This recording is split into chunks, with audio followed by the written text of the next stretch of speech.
Now at 6, this is Fox 61, Connecticut's news station.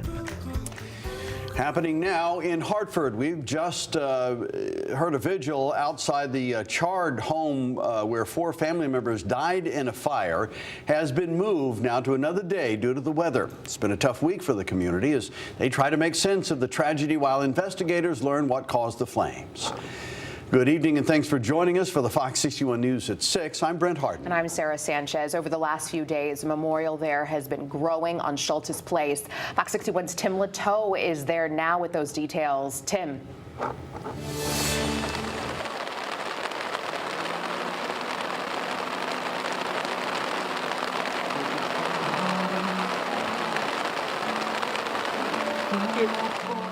Yes, Sarah and Brent, the vigil was supposed to go on rain or shine. Community leaders officially canceled it, postponing it until Sunday at 4 o'clock.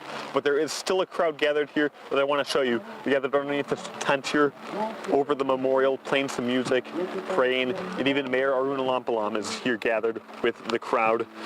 The memorial is set up here on Schultes Place. It's grown each day as people have added to the balloons, flowers, and candles. There are still people paying their respects out here right now, of course. Mothers United Against Violence was the community organization planning the vigil, with Reverend Henry Brown just announcing the postponement of the vigil until Sunday evening at 4. He says it was a tough decision, but ultimately organizers want to ensure the family gets the large turnout they deserve and are expecting to see. Family members tell us the victims killed in the fire are sisters 25-year-old Aisha, 21-year-old Krista Lee, and a teenage Soraya, as well as Aisha's 3-year-old son Josh. The family had lived in this house for 3 years and became close with many of their neighbors, and they have many friends and a large family that we've been hearing from over the last few days who, of course, want to pay their respects in as big of a crowd as they can. That's, again, expected Sunday at 4 o'clock. We'll bring you those details as well as we learn more. But for now, live in Hartford, Tim Latoe, Fox 61. An armed and dangerous man from Vermont is on the loose tonight. New England police say they believe he is somewhere here in Connecticut. Law enforcement is still looking for 23-year-old Mason Payne. Take a look here. This is what he looks like. We're told he drives an older black Audi A3 with a temporary Vermont license plate. Payne was last seen around 10 last night on I-91 in Holyoke, Massachusetts. We're told he's armed with a rifle and body armor. Now, this all started in Dover, Vermont. Police say he was involved in a domestic assault yesterday afternoon. Vermont officials say to be on the lookout for him later that night. At 10 o'clock, Massachusetts State Police pulled him over on I-91. And we're told when Payne tried to get away, he dragged the trooper several feet with his car. Thankfully, the trooper was not seriously hurt. Other officers tried to go after Payne, but stopped for safety reasons. Police say if you see Payne, do not approach him or his car. Call 911 immediately and provide as many details as possible. Stay alert. Your safety always comes first.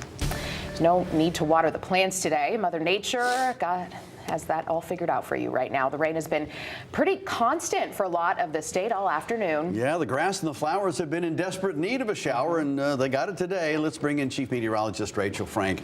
So, Rach, tonight's kind of a good night just to kind of stay in and maybe stay warm, huh? It's relaxing, too. You know, the sounds of the rainforest outside, and we are getting that much-needed rain without many problems out there. Noticing for the first half of the day, it was mostly in northern areas, but now we're getting southern Connecticut in on the mix, and we'll see rain at varying rates off and on right through the evening tonight and even into the wee hours of tomorrow morning, although most will be done by the time you wake up tomorrow. We've got some heavier rain right now in the icebox of Connecticut through Heartland, New Hartford, and Granby. Granby's already picked up a little bit over a half an inch of rain and counting, Enfield as well. And we also have a couple of moderate showers and heavier downpours here in eastern Connecticut, right around Plainfield and Norwich. And as we widen out the picture, you'll see more rain ahead. After midnight, rain will begin to dwindle, and tomorrow is drier, but it will turn breezy as Hurricane Erin passes offshore. We'll talk about it coming up. All right, Rachel, thank you. ICE agents say they arrested 65 undocumented immigrants across Connecticut in a 4-day sweep called Operation Broken Trust. The raids took place last week. Agents say 29 of those arrested had been charged or convicted of serious crimes in the U.S., including kidnapping, assault, drug offenses, and sex crimes. Others were identified as gang members or had criminal histories in their home countries. ICE says these arrests are proof that Connecticut's Trust Act puts communities at risk, since it limits when local police can work with immigration officers. Several state leaders have pushed back, saying Connecticut is not a sanctuary state and that the law was designed to keep dangerous offenders off the streets while respecting due process. Well, today, more than 30 state leaders stepped up to defend State Representative Corey Paris. Representative Paris says he's been getting death threats after he made a social media post warning people about ICE agents in his district.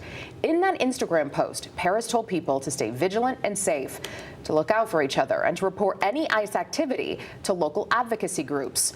Solene Arif was at the press conference today, and she shares what lawmakers are saying.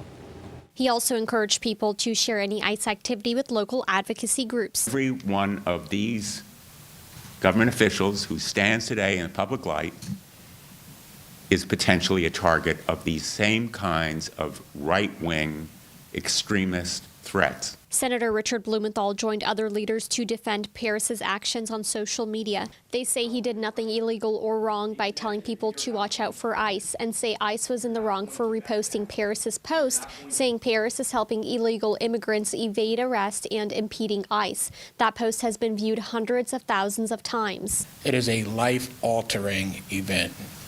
It makes you look at the work that you're doing in a way that you've never looked at it before. State Senator Gary Winfield says he's spoken to Paris since the death threats and says right now Paris is more worried about his family's safety than his own. It is exactly this kind of behavior and these kind of threats that drive noble people out of this profession, as many of us are trying to bring back the integrity that this profession deserves and that the people who elect us deserve. State Representative Eleni Cavros DeGrasse says while her Republican coworkers couldn't join her today, supporting Paris against the death threats is a nonpartisan issue. On behalf of the Senate Republican caucus, Senator Stephen Harding put out this message of support for Paris. We spoke with our Capitol Police, who are doing a great job of being conduits between state police and the Stanford PD to make sure that Corey is protected, him and his family. More than 30 leaders stood side by side, agreeing on one thing: hate and death threats have no place in Connecticut, no matter where you stand on the issue of ICE. Senator Richard Blumenthal says he plans to formally announce a congressional investigation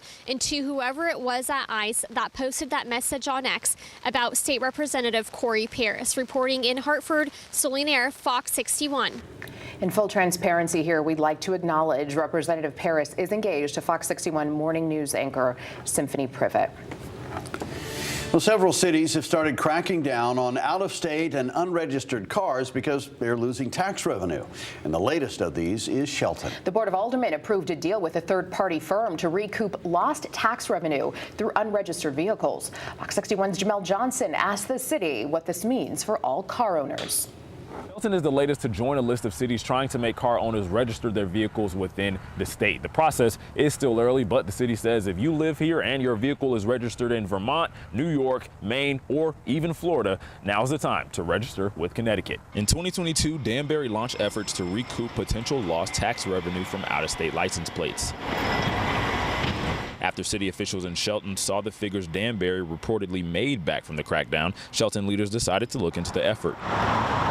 Mayor Mark Loretti says this issue has plagued the state for years. I think the significance in doing it now is that, since the pandemic, there has been an influx into Connecticut, and there's a higher end vehicle now that wasn't there 10 years ago. And so, the stakes are a lot higher. With this in mind, 3rd Ward Alderman Chris Balamassi helped spearhead an effort for Shelton to launch a program similar to Danbury's. Other citizens are paying, and everyone should be doing the same. If they live here for more than 90 days, they need to be registering their car in the state they live in.